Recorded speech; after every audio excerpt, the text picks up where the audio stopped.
Tuhan, saya bersyukur kepada Bapa di surga, Yesus Kristus dan Roh Kudus yang mengizinkan saya untuk menjadi berkat di sini. Makasih untuk Pak Mario yang menghubungi saya.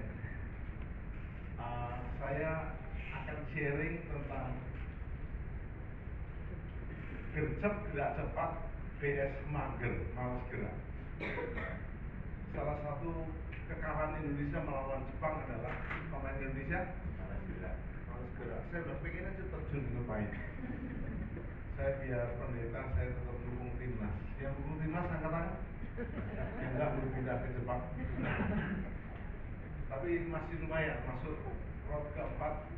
Semoga menang. Dan nanti kalau ke Amerika saya akan ikut nonton sekaligus main di Amerika kalau Tuhan kehendaki. Nah, sering kita ngolok-ngolok pemain Indonesia yang mager, malas gerak. Tapi kadang untuk perkara-perkara yang kekal kita juga malas gerak. Saya juga minta maaf, saya agak terlambat tadi pakai ke bawah ditemani Pak Muhammad. Tadi saya ngantar dia ke Harmoni karena Pak Muhammad ini nanti akan pesan singkat. Tenang Pak Mario, tetap saya sesuai order. Jam 1 kurang 5 selesai, saya jam 1 kurang 10 selesai. Bapak tidak boleh lama makin jelek. Makin cepat makin tidak selesai. Next PowerPoint.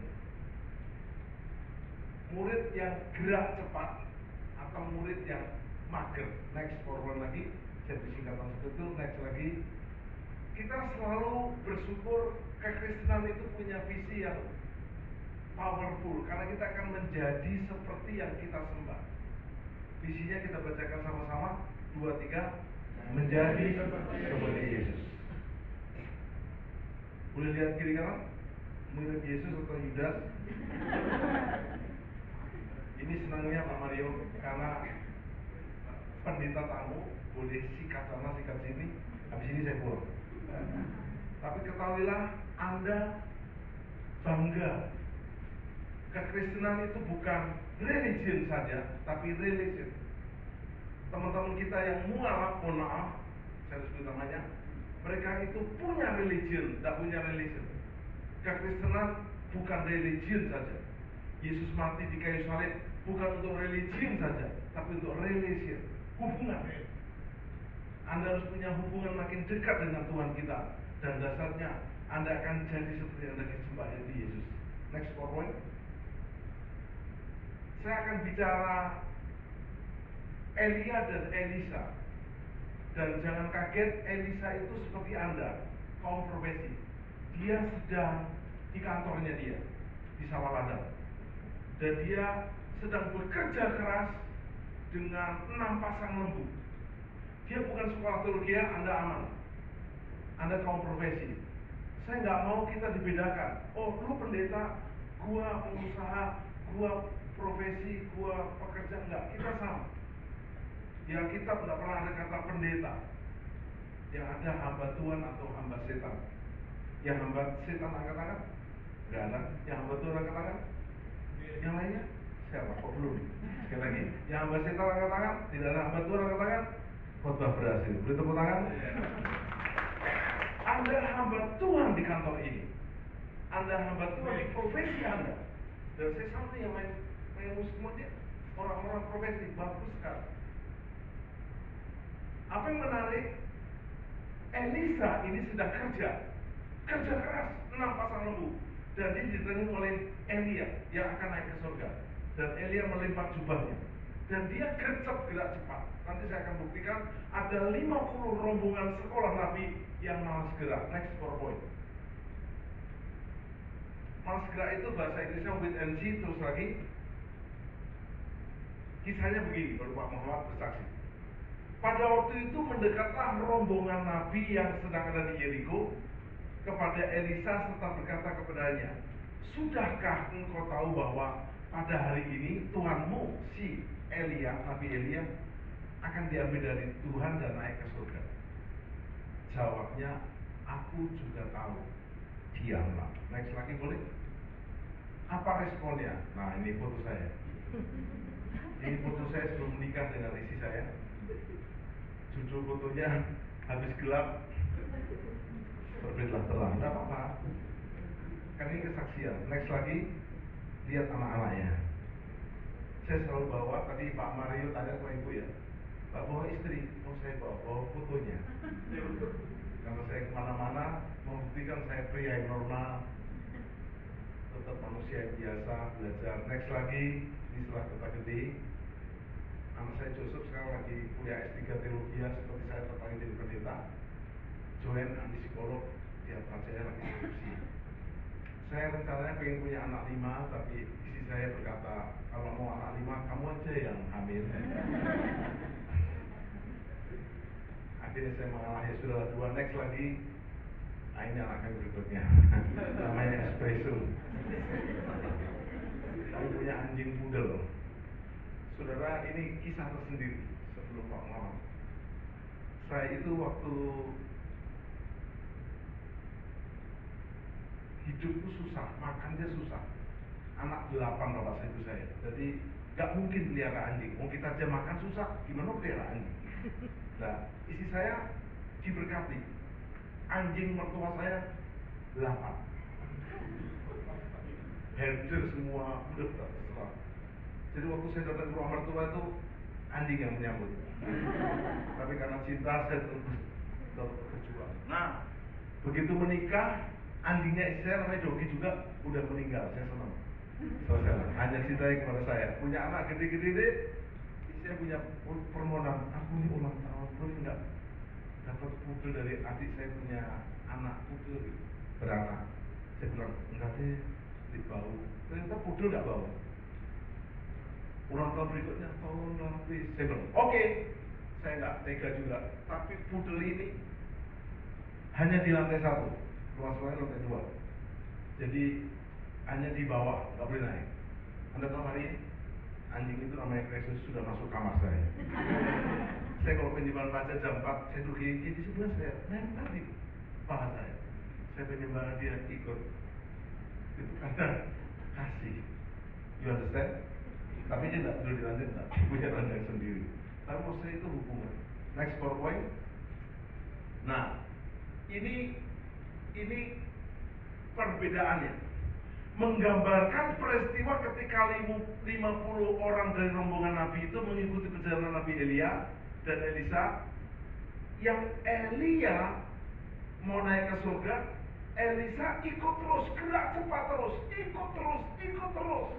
Tapi yang 50 rombongan Nabi, mereka wait and see, mengamati kedua orang Nabi yang sedang berada di Sungai Yordan. Wait and see. Adakah di sini yang belum bertobat? Sungguh-sungguh tunggulah Pak. Mau bertobat tapi masih banyak persoalan. Saya beritahu, persoalanmu tidak pernah habis. Oh Pak, saya mau sungguh-sungguh menjadi murid Tuhan, bukan separuh-separuh. Ya, saya ini Kristen kalau Paskah, Kristen kalau atau Jum kalau pas Jumat gitu ya. Di sini nggak ada. Saya kan nggak ada yang kenal, jadi aman saja.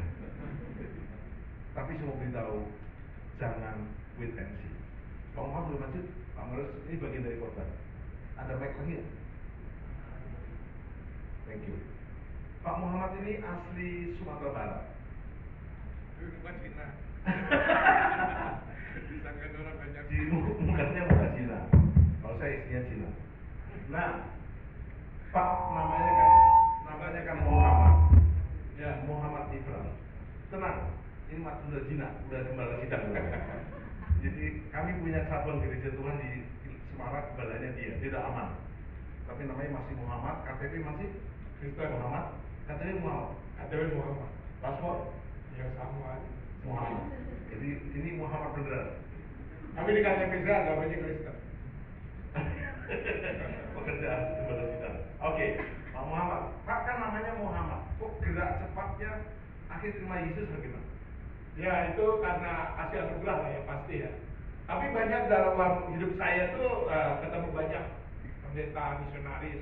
Saya dulu tinggal di Bandung, di rumah saya itu ada sekolah bahasa Indonesia, isinya misionaris yang belajar dan mereka harus tinggal di rumah-rumah orang Indonesia sehingga supaya mereka bisa cepat gitu.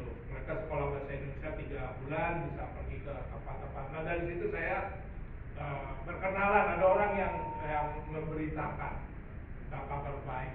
Saya nggak pernah berpikir saya jadi orang Kristen, apalagi ibu saya, mama saya itu kalau dulu itu ada namanya ICMI gitu ya, Ikatan Cendekiawan Muslim Indonesia. Jadi keluarga saya itu keluarga yang sangat taat di dalam itu. Setiap hari harus sholat maghrib. Nah, semua pendeta-pendeta misionaris itu suka potret-potret kami semua. Cuma dia itulah semua karena kasih anugerah. Mama Sumatera Barat, Papa Gorontalo. Iya, Palu. Oke. Akhirnya Bapak terima Yesus bagaimana? Ya waktu itu saya puji Tuhan bisa sekolah di Amerika. Nah waktu di Amerika itu perjalanannya sih panjang sih ya. Sampai akhirnya saya pernah sakit tipes mungkin ya. Karena saya kan juga udah karena saya kuliah, saya salah jalan, saya ngambil cuti, jadi visa saya mati, akhirnya saya jadi illegal alien gitu di sana. Nah waktu itu saya sakit, saya pikir kalau waktu itu saya udah mau mati gitu. Nah, zaman dulu itu tahun 88, belum ada handphone. Ya cuma saya mainan remote TV aja. Dan saya pikir waduh kalau saya mati timbang antara dosa pahala. Kalau pahala lebih berat masuk surga, kalau dosa lebih berat. Ini iman yang lama. Ya salah satu yang saya terima Yesus gitu. Jadi kalau itu saya pikir kalau masuk pahala lebih berat saya masuk surga, tapi apa iya saya punya dosa? Aduh ya pasti masuk neraka. Kemudian juga setelah itu kan namanya dihisab. Setelah itu jalan di jembatan jalan yang lurus itu, jembatan Sirotol Mustaqim, satu rambut di belakang itu. Nah itu kan tambah mustahil lagi, itu panjang lah ceritanya. Sampai ada Roh Kudus kasih lihat bahwa saya kenapa itu sebenarnya sebuah pembodohan. Kenapa? Jembatan itu nggak perlu ada. Kenapa jembatan itu ada? Kalau ada gaya gravitasi gitu. Tapi kalau udah dalam bentuk roh, udah nggak perlu ada jembatan, karena nggak ada gaya gravitasi. Tapi itu diimani oleh bermiliar-miliar manusia di atas bumi ini. Jadi memang jalan itu cuma Yesus. Jadi karena Yesus sendiri udah bilang di atas kayu salib sudah selesai gitu. Jadi memang ya semua karena kasih anugerah lah. Saya kuliah di Amerika juga punya dosen juga pendeta gitu, suka ajak international student tuh ikut sama dia, ya ternyata dia pelayanan ke gereja, dan kita kan seneng international student tuh ada nginep di rumah-rumah jemaat di situ. Sampai akhirnya saya, wah ini bukan jalan yang benar nih. Saya berdoa ya, istilahnya ya saya sholat tahajud atau semua, saya minta Tuhan yang benar-benar Tuhan. Karena saya punya bos, saya juga sama kuliah sama kerja juga, bos saya orang Taiwan. Dia bilang gini, you are a Muslim because you were born in Indonesia. If you were born here in America, you must be a Christian. If you were born in Thailand, you must be a Buddhist. If you were born in India, you must be a Hindu. If you were born in Taiwan, you will look like me. You won't believe in God. Saya bilang kalau saya namanya Paul, tapi tak percaya. Paul itu kan Paulus kan, tapi dia tak percaya Tuhan. Well, you don't know anything about religion, about God, so you cannot talk anything about it. Yeah, just think about it, kan bos saya. Dan situ saya pikir, waduh, benar juga ya. Saya itu beragama karena orang tua saya. Jadi saya betul-betul mau mencari. Waktu Bapak ikut Yesus, Mama dan Papa. Oh ya jelas pasti lah ya. Saya puji Tuhannya baru cuma saya di sekeluarga. Apalagi yang namanya orang Padang itu kekeluarganya sangat amat cukup diapakan? Ya diusir lah sampai akhirnya semua warisan nggak dikasih. Terus adik saya bilang, ya lu minta sama Tuhan Yesus lu, katanya. Ya iyalah lu minta Yesus, gua sama siapa lagi? Sini saya bilang gitu. Mana yang mau lu ambil sini gua tanda tanganin semuanya. Tanda tanganin. Saya memang dari Jakarta, bukan saya di Semarang. Karena ya itulah Tuhan aja gitu. Jadi nggak ada warisan dari orang tua sama sekali. Nggak ada. Tapi dari kotoran Pak baru orang miskin sih. Ya puji Tuhan lah, saya kan kerja macam-macam ya. Saya pernah dulu waktu pulang dari Amerika, saya di sini kerja di Nestle. Ya dari Nestle, saya ketemu istri saya di Nestle. Nah saya pegang area Jakarta untuk hotel sama restoran. Dulu waktu itu masih ada namanya food service. Nah istri saya itu pegang yang Jakartanya untuk rumah sakit sama catering. Nah karena kita pegang sama-sama Jakarta, jadi saya bilang saya dikasih mobil sama-sama, dan mobil itu taruh aja di parkir. Jadi kita berdua. Akhirnya ya itulah. Iya, dan nggak boleh suami istri di satu perusahaan itu. Jadi istri saya dilempar ke Semarang, dan saya kan biasa di Amerika tuh jalanannya enak gitu ya.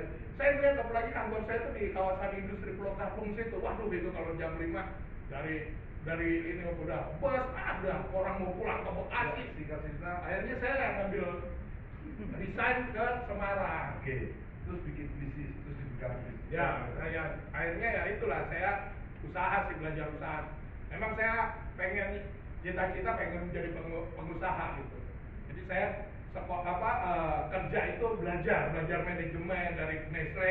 Saya pindah ke bir, ke PT Delta. Saya kerja di Philip Morris Indonesia. Terakhir saya kerja di Chevron, PT Chevron. Ya, jadi dan setelah itu saya kena PHK gitu, dipaksa Tuhan, dan saya baru dibaptis itu. Ada downsize ininya, jadi ya dapat itu, dapat dapat pesangon luar biasa. Dan saya akhirnya mulai usaha, sebelumnya saya udah mulai kecil-kecilan. Bisnisnya apa? Bisnisnya apa? Ya saya bikin bumbu gitu. Karena saya kan dulu kan backgroundnya waktu saya di Jakarta juga saya jualan jadi sales di hotel restoran gitu ya. Jadi saya udah mulai merintis. Jadi waktu saya kena PHK, usaha saya udah tinggal. Ada berapa ibu? Oh ya sebanyak sekarang. Tapi itu udah istri saya yang ngurusin, saya sekarang full. Ya, dan sehari ini saya datang ke Jakarta tuh pengen saya pengen gereja tuh bukan minta sama jemaat gitu, tapi membawa keairan tanah ke rumput yang hijau supaya gereja ini punya usaha dan buka lapangan kerja, bahkan bisa mengirim sampai ujung bumi. Dan harus gereja itu harus punya visi sampai ujung bumi. Apapun yang kita kerjakan, Bapak Ibu harus punya visi yang besar. Seperti di dalam Yohanes 14, melakukan pekerjaan-pekerjaan yang besar itu, bahkan lebih besar lagi, kata Tuhan Yesus. Dan saya pengen melakukan itu. Saya puji Tuhan baru 2 minggu atau seminggu yang lalu saya baru pulang dari Yunani gitu.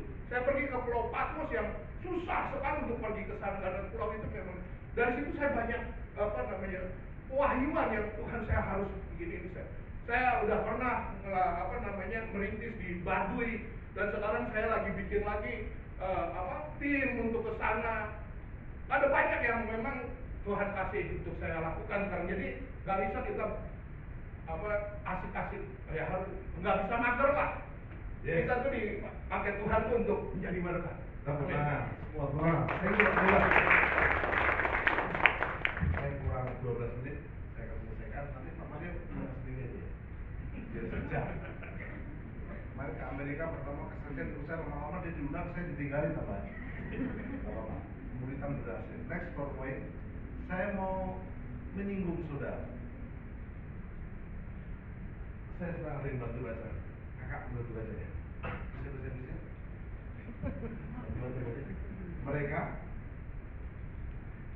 Mereka berhenti dan berdiri dari jauh. Mereka berhenti terus dan dari jauh mengamati kedua nabi yang sedang bergerak di tepi sungai Yordan. Cukup. Peristiwa ini merupakan bagian dari kisah besar tentang pengangkatan Nabi Elia ke surga. Ada seorang namanya Elisa, gerak cepat. Ikut saya, gerak cepat. Kurang cepat, 2 tidak? Tapi ada 50 orang yang wait and see. Next PowerPoint. Apa arti kata wait and see? Inti wait and see dalam bahasa Indonesia dari kamus besar adalah lihat aja nanti. Ayo, lihat aja nanti, atau lihat deh. Kau nggak mulai belajar baca Alkitab, entar deh. Kamu kalau memang belum menikah, mulai dekatnya sama yang seiman, entar deh. Tidak seiman juga bagus kok. Dia Buddha tapi dia antar saya ke gereja.